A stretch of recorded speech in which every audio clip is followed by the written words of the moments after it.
hello, I'm just doing a quick video, not a doing stuff video, but just describing plants that are looking okay at the moment, at the end of July, which is heading towards its peak. The gardens here are gardens everywhere, unless you're in the southern hemisphere. Origanum, laevigatum, Turkish Origanum. Quite nice plant, a quite nice plant, except it does run a bit. Or not run, it does self-seed, but the self-seed seeds coming through here. But it's always, one of these ones is always welcome. And if it outstays its welcome anywhere, it's easily removed. I would mention the Lythrum. That's virgatum. Behind we have that lovely soft yellow. It's a good background, all the pink and purpley. That's wolfbane. That is Aconitum vulparia, and it was used for baiting wolves in the olden days. But it's okay there, but I do not sell it in the garden centre. We have Crocosmia, Paul's best yellow. Always good. Maybe it's been there 4 years. Maybe next year, spring, we lift the whole lot, put a few bits back. It'll be better for it. And very dark Actaea coming out behind. It's actually a good combination. I planted some Heliopsis here, but the rabbits got them. But they are, I was going to take them up, but I decided to give them a chance, and they are starting to recover. This grass is the variegated Miscanthus Cosmopolitan. Very good. Good back. Well, I was going to say good background, but you normally don't have light coloured backgrounds. But it's just a good plant as a spot plant. And what else have we got? We have Limelight. Now, I just realised there's lots and lots of different paniculate hydrangeas, loads of them. And I've tried some of them and they've just been hit and miss. Very good in pots. They look, you know, there's good literature. If you look them up on the internet, there's always great stuff said about them. Sometimes they just don't do for me. We haven't got particularly hot summers in Ireland. This one always does, Limelight, always. Now we'll go out the back.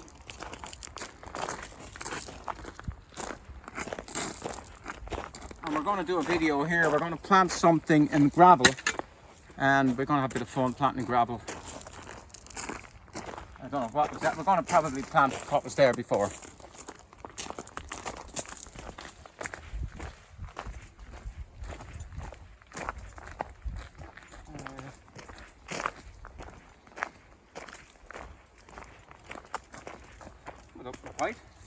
White hydrangea is quite good this year.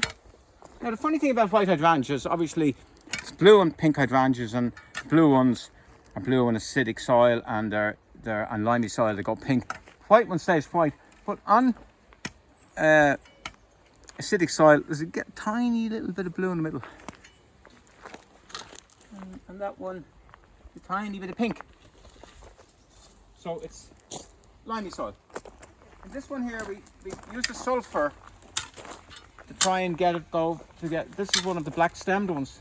Really good. All the black stemmed ones are good. They seem to be also good in terms of late spring frosts.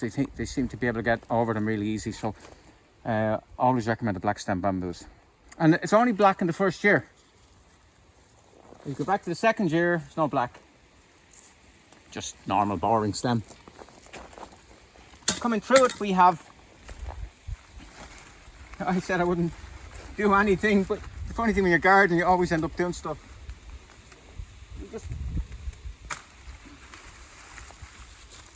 That's the sycamore, the one with the variety with the, what's it called? I can't remember the name, but it's the variety with the nice underside, nice dark underside, and it's really good in the wind.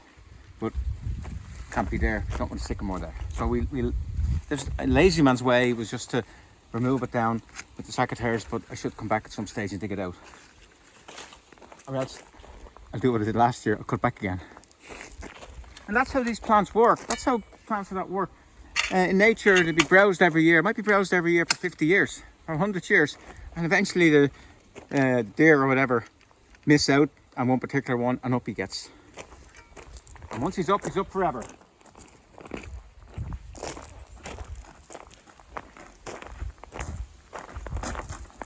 Oh. I mentioned this before. Thalictrum, delavayi, that's self-seeded, and it needed a stake because they fall over, and I hadn't got a stake, so I did the lazy man's thing and I removed half the flowers. You can actually see cut end there. And would you even think it was cut? Probably do this. People won't do that, they just hate the thoughts, but it doesn't matter. It seems to, when you do that, it seems to, look, there's another one coming here as a result, there's another one coming here. So it's a lazy man's way. Now, this is not in the trade anymore. It's a form of Geranium rosanne that has lost a lot of its colour. It's sort of bleached looking. I can't remember the name, but it's so long. But it's the only one I have, and I haven't seen it around. So I'll be digging that up and moving it somewhere else and splitting it, just so we can keep it. But that would have potential amongst sort of more vibrant colours, darker colours. Contrast.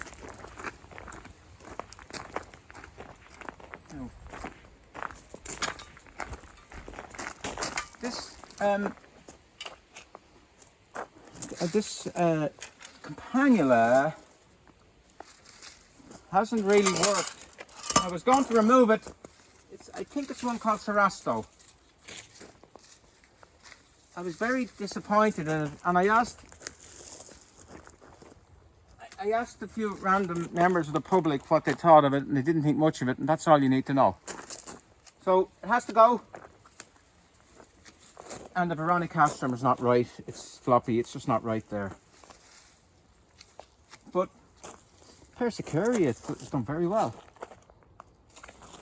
And I don't know what variety it is, but it's extremely rich. A lovely rich red, a good sized flower. So we will split that and maybe fill in here. And this, I planted that. I actually got it as a present. That hydrangea, I didn't want to try. I got it. Someone gave me a present. Imagine the garden centre getting a present of a hydrangea. Thanks very much. What can you do? I stuck it there. Didn't do very well. Cut it hard back, and it's perfect. So that's going to get better. And that's one of the black stemmed ones. Now let's do a bit of recycling.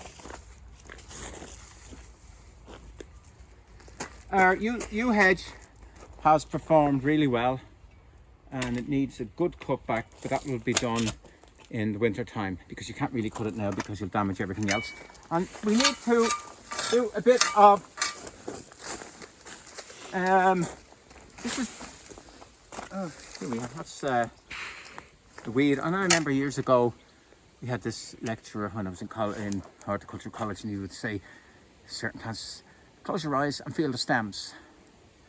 And you feel the stems and they're square. That means it's a labiate member of the dead-nettle family, because it's got square stems. Very obvious. But I'm doing a bit of temporary deadheading, and we call it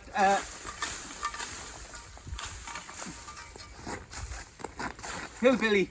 That's the hillbilly deadheading.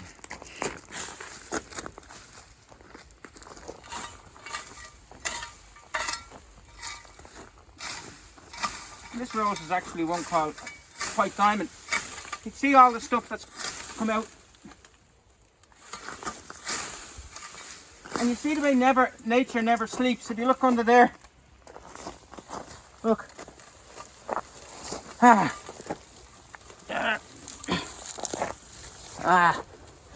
Didn't get it. That's buttercup. That buttercup was biding its time and it eventually come up through. So we haven't.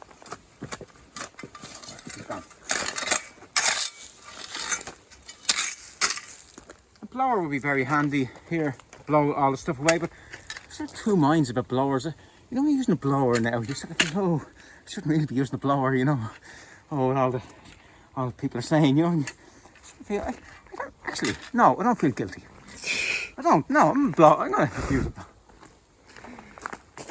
as far as that end, and there's a combination with the very dark, the elder. You always have to distinguish between alder and elder.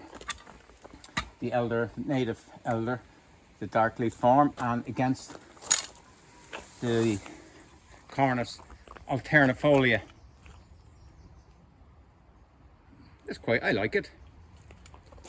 This probably should be trained, it forms layers, but it should probably be trained a bit better, but I'm going to just kind of leave it.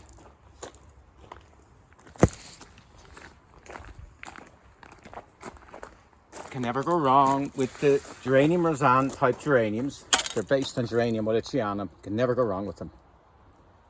This one is, I think it might be Sweet Heidi. They will grow basically anywhere.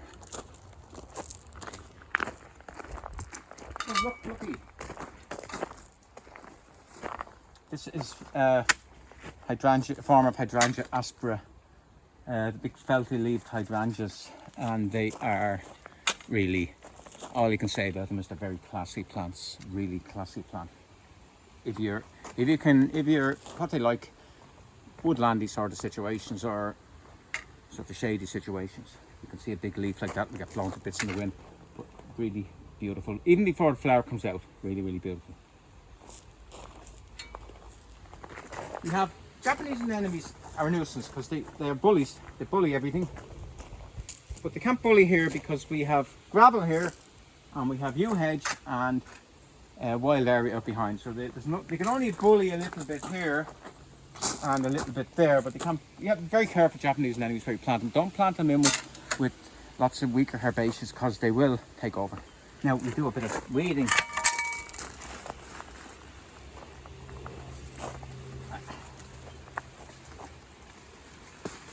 There we go.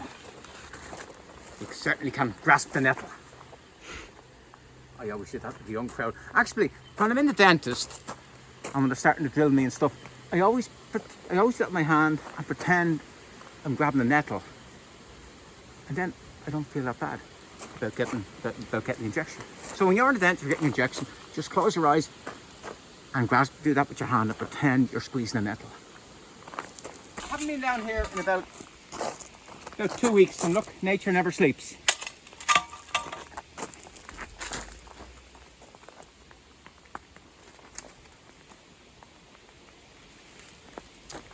I believe in New Zealand, which these are not native to New Zealand, the brambles, that when they got to New Zealand, they brought to New Zealand, they went totally bonkers.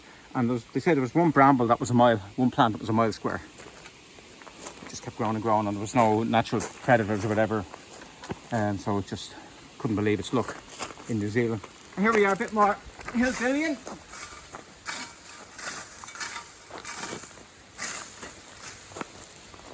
And this is Flower Carpet Pink.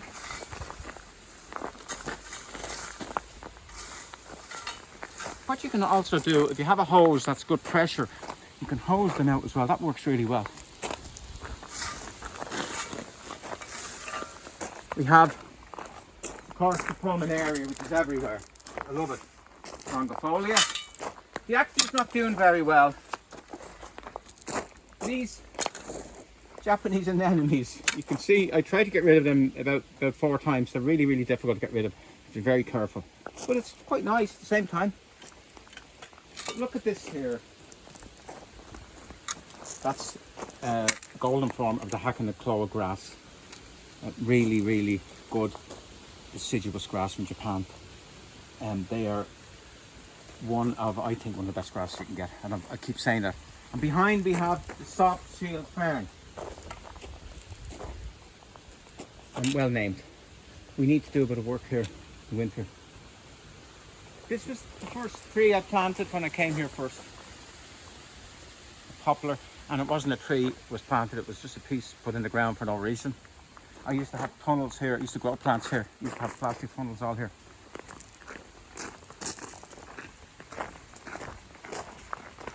Heliopsis zagreb rarely gives trouble.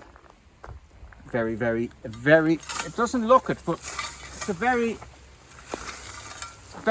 long-lived and resilient plant.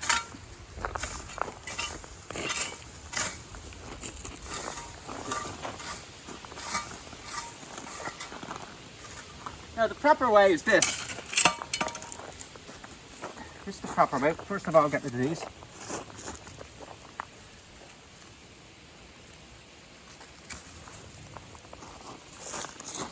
There's new ones coming up.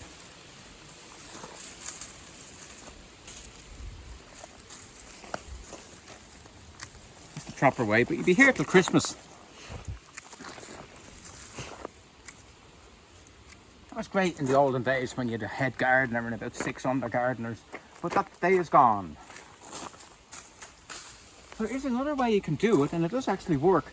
After the first flush, get out the heavy duty hedge cutters and cut the whole bloody thing back and take it all away in about 2 minutes, and it looks bad for about a week, about 2 weeks, and then all comes back some flowers again. But none of us have the nerve for that. Oh yes, I mentioned Hydrangea Limelight, and this is another paniculate called Early Sensation, and it flowers very early. And this is interesting here. Let's see. These are the earlier flowers, see? And the bracts are starting to change colour, going pinky.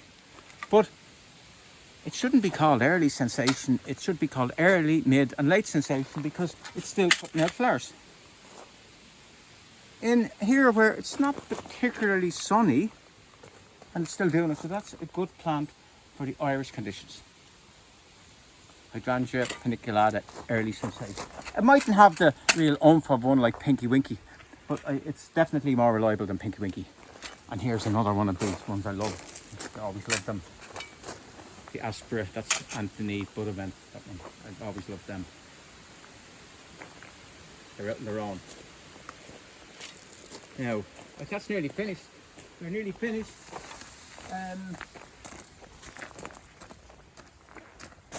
Thing about Lythrum formosa, so that's golden lanterns. You can never have one of them in your garden, because once you have one, seeds all over the place. It is a bit of a nuisance, but it is a good plant. But it seeds everywhere. If I went looking, I'd find it. But the funny thing about it is, the seeds come through to that colour. They come yellow. Some of the seedlings come the original dark green, but most of them come yellow like that. It's quite beautiful. It's good for the birds. It was originally, the common name was Pheasant Berry, because it was brought in to the country first for underplanting of woodlands for pheasants to get cover, and pheasants could take the berries as well. And then after working hard all summer, the pheasants working hard all summer, eating the berries, they got shot in the autumn. That's terrible. So we definitely finish off with this. His a lace cap that I tried, and I could never get it to go blue. But I'm not going to give up.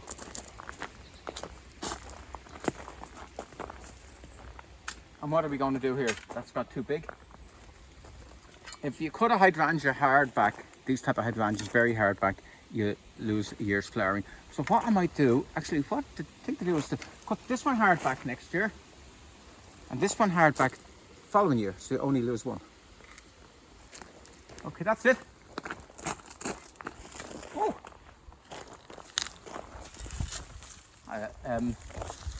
That's a Hydrangea Avarescence related to Hydrangea Annabelle, and they're not supposed to grow in these situations, so I've just learned something that's doing really well there. Nice little pink one. I don't know what it is. Well, I think that's it. Now we could walk around for another. We could look over here and see the lovely Angelica, which I didn't even. No, not Angelica. I keep mixing Angelica up with fennel. A lovely big fennel that volunteered itself. And there's another one that volunteered. Now you have to remember. I'll finish with this. You have to remember, volunteers that come into your garden are uninvited guests. And don't be afraid to move them if they've outstayed their welcome.